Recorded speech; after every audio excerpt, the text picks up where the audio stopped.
مرکز مشاوره پروفامیلیا AWO در نیومستر خدمات مشاوره‌ای در زمینه‌های بارداری، برنامه‌ریزی خانواده، شراکت، بارداری ناخواسته، جدایی و مسائل جنسی را ارائه می‌دهد.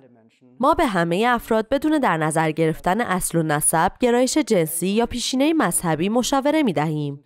ما در این موارد باز و پذیرا هستیم.